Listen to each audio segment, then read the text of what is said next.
is a Danish ranger. Forgot the word. Uh, and he specializes in archery and hunting And horse theft. and horse theft, but not horse handling. Apparently, he's not very good at that. He can steal them, but he can't do anything with them. Oh, and die rolling. Yeah, you know. And bad rolls. That's another one. Sorry, guys. This camera is... If this affects you, Ty, I apologize, but... I can fix There it. you go. It's fine. Yeah, because it was like... I think my camera's slowly doing the... as I'm watching, so... No, you're just getting shorter. Give with it age. some of them balls. I don't have any Prick it right balls here right now. I feel like a castrated monk. All right. You realize, when you get older, you get shorter? Come on. What? All right. Yeah, I'm realizing that. I didn't think it was possible to be shorter, but it's happening. I see. So, now also, before I recap, this is a blatant ad for a Thai store, but look what I'm wearing! I mean, that Dadax, though, yes, you too can wear that beautiful little thing on your chest.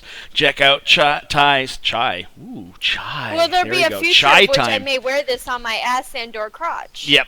Yeah, take a look, and she's got a whole bunch of swag there that has a bunch more of other stuff on it as well, but I'm wearing it. It's kind of comfortable.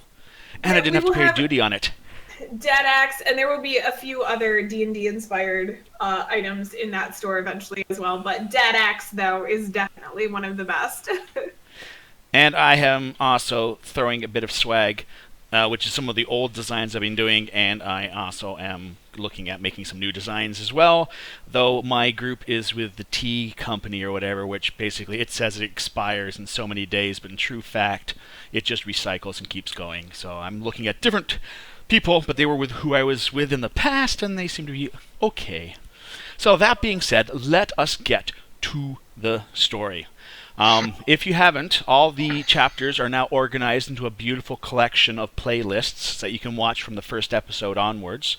Also, there's a collection of music that's been inspired by the titles of the episodes, and as well as some nice Celtic and powerful fantasy music that, for copyright reasons, I really can't put into my stream. But it's there. Inspiration for this channel. And what we've had is a small village in the world of Andinia. And for those people, like this, Andinia is a game world that I created in about 93, 94. I know some of my viewers might not even be born yet. And it's been constantly lived through several different campaigns with different people. Some people may have been there from the start. And what this effectively is, though, is technically, just like Hollywood's doing, this is a reboot of my world, in a way of speaking. I've taken some of the old ideas and I'm basically rebooting it with new people, new energy, and bringing it to a new medium, you guys right here on Twitch. And a small town of Dovedale, which has the history of raising heroes, like heroes have come from that small little town and created great moments in time. And that's where all these players were living in before dark conspiracies started to happen. In this world, there was only one real goddess, which was a neutral goddess of nature, and that was Sienna. And apparently the tide is shifting as Sienna's been doing more and more acts of good, which has slowly creeped up and opened an entrance for someone of evil to take a place in that. That person is being Navarre, who is being played by Tom Hiddleston, meaning he can get away with shit before he gets in trouble. And he effectively tricked the group into helping rescue their village from a Danish attack, which he may have been responsible for causing in the first place. And he captured all the souls of her village and the pumpkin into an eggcorn as they were trying to escape through a portal that was supposed to take them to the city of Southgate to the south. But in the last moment, they were all scooped up, and now he's got a cluster of so many souls that can help fuel to give him power fakely until he can establish himself as a proper god. It was discovered recently that he was simply the messenger god in the pantheons before the Gods' War, a giant history in my game. When all the gods realized that so humans were suffering at the whims of the gods, and this massive battle that was taking place. So they did a self-sacrifice to the gods of good, forcing the gods of evil to die as well, and put all their energy into one neutral person that was supposed to look after everything after the fact. But Navarre got wind of it as being a messenger god and hid himself to wait for this opportunity to come forward, it would seem. So what has happened is the adventurers have basically ran from the Dinish and done several things en route into the Norwoods, upon which there's an old village with a cemetery where they felt this would be the next staging spot for him to try and grow in power, maybe a chance to get the Eggcorn. But personally, I bet you they don't really have a clue what they're going to do when they get there. But that's just me. I'm just kind of saying it out there. But this village also had a legend that long time ago, something had been hunting the people of the village, skinning them and leaving their skins on the wooden palisade to scare them off. Whether it was savage wood elves, brigands trying to use terror tactics, or goblins, we don't know for sure. And so far, because it happened so long ago, there have been no evident signs, except for the fact that there's a whole crapload of undead walking around, upon which our adventurers were engaged in combat with some of these undead creatures, and that's where we left us in that combat. There have been some people that have joined with the group, briefly. A lieutenant, the more charismatic of the one, and a red shirt that survived, amazingly enough. Those two guys went off to head to try and get to a way to communicate, to let people know that this Dinish threat is actually a massive army of several thousands horsemen, and they're bringing back the old half-bloods of ancient Danish legend, which are half ice, half frost giant, half human, massive troops that also are known as the Rune Riders, which have these enchanted bridles and saddles to ride massive horses in this indestructible horde that is now coming down from the north. Part of the reason for this miscommunication is the previous king is dead, and his son heir, being the true adventurer in a D&D world, went off to adventure, and no one knows where he is. So there is a steward holding the throne right now, and all the dukes of the different provinces are now vying for their position in maybe the throne. So there's not that much good communication going on, which sadly is a prime time for an invading force to attack. But that being said, we now zoom down to the small little village, and oops, I should share this with all you guys, because I think you've seen this before. But we now take everyone back to the combat, upon which it is the night. It is getting into the night, and there are undead emerging from the buildings as combat is going on. The dire wolf and I'm getting the names back, Ylva, have dispatched a nasty-looking ghoul, and now there's an undead in the area. So far, if I remember right, Wu has not been spotted yet, even by his own comrades. He may have done a quick gesture to let her know. I can't remember that much.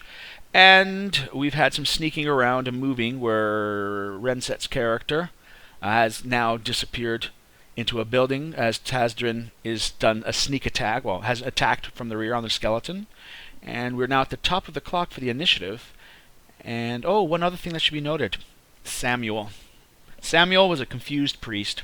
He lived in the village and he had lost faith in Sienna because she had provided a cure for the village against this one disease, but sadly he was unable to cure his wife who died of the disease. He felt that as a cruel punishment, not seeing that her sacrifice probably helped the rest of the village life. No, he just put his blame in Sienna. And he went through his own means to try and bring her back to life, creating an undead abomination that they used as a tactic and let it loose on the Danish people. That abomination is still out there. And I wanted the William footage from that. And Samuel and Samuel was almost catatonic when they found him, as the next spike into his mental coffin was the fact that he got all the villagers going through this portal that he had done in Sienna's name, and Navarre scooped them all up, in a way of speaking, and proved that Sienna was not really there, but Navarre was. And in the last fight where a direwolf that was meant to kill the party was somehow charmed, swear to God, even though it's a whole wolf theme. Oh no, I'm charming as fuck. But other than that, during that attack, it was actually also a point where an illusion was left behind for where he was, and he had disappeared from the camp that night. Now, we cut back to the fight as I go to our screen for us and make sure I've got everything lined up. Bang. That looks good. Alrighty, and I've got to get a few things up and going, like my combat thingy. Giggity. Oh, it's right in the middle of two screens. First world problems. There we go. The theme of today. Also, for those in chat, I'm not as active with my chat as I normally am because I have a lot of windows open. But the little mini game is going on. But 13 is the cap right now, so any monsters that are released may not be added to the master list because we got 13 of them. But that being said, also tonight's broadcast is only a 3-hour one with a break at about the hour and a half mark. That being said, let us go back to combat where I do believe Ilva was ready. I hope that's good enough. I'm going to go actually to my players. Is there anything else you need recapping? Because it has been a while, and we're still a go for your game on Friday, from what I hear as well. Yep, Ty? we're Cool. still planning on rebooting this coming Yep. Friday. We will start a session 1 of the game. I will be DMing. It is going to be 3.5 because I want I have to recreate my guy. need Yep. a 3.5 game in my life. So it will be 3.5. It is a campaign that I wrote in a world that I have created. So it should be super fun. I'm excited. But yeah. And I don't know if you got my link. There was actually some nice Viking pogs that I found on the Fantasy Ground store. There's no way to gift them that I can find, so I was going to gift them to you, but I'll point them out again to you if you need to. Yep, we'll do that. All right. So, that being said, Skyrid, Renset, Siren, you guys all ready to go? Orange, you kind of remember? Mm-hmm. I'll take that as okay. Yeah. All right, That's cool, guys. Yeah.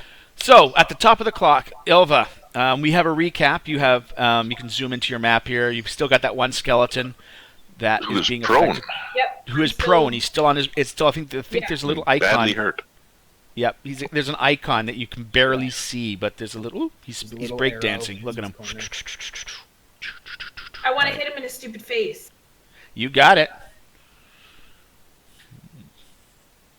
And if you remember, you can just drag and drop your attack onto the little icon, and all the magic of automation happens in this game, as long as I haven't got it turned off. I think I got it good. Yeah.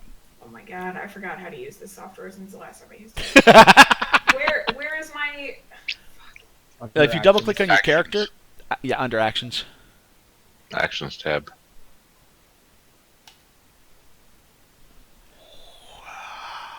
All right, he's close Just went enough to I nighttime. can... Yeah, whack I him noticed in that. the I was face, confused. Right? Sorry. He's What was close that? enough I can whack him in the face with my axe. Yep. Oh yeah. He's prone on the ground. By the way, that means you have advantage on him.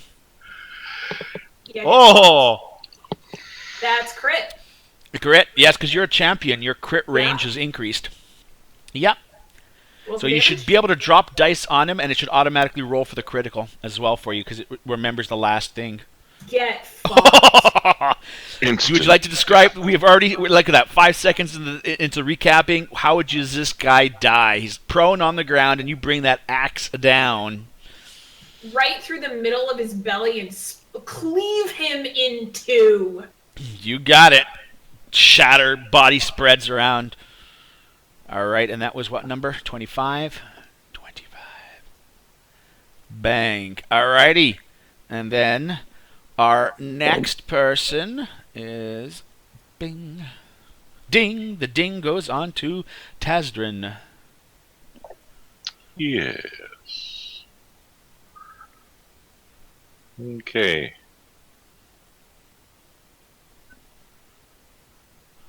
Had that skeleton, was he still looking away or had he come turned around? That skeleton was still focused on Gustav. He'd taken damage, but Okay. he may turn around on his initiative to do that. Technically, because he's focused... No, he has to be in melee combat to get the flank bonus. You won't have a bonus per se. You'll still have a regular roll at this point.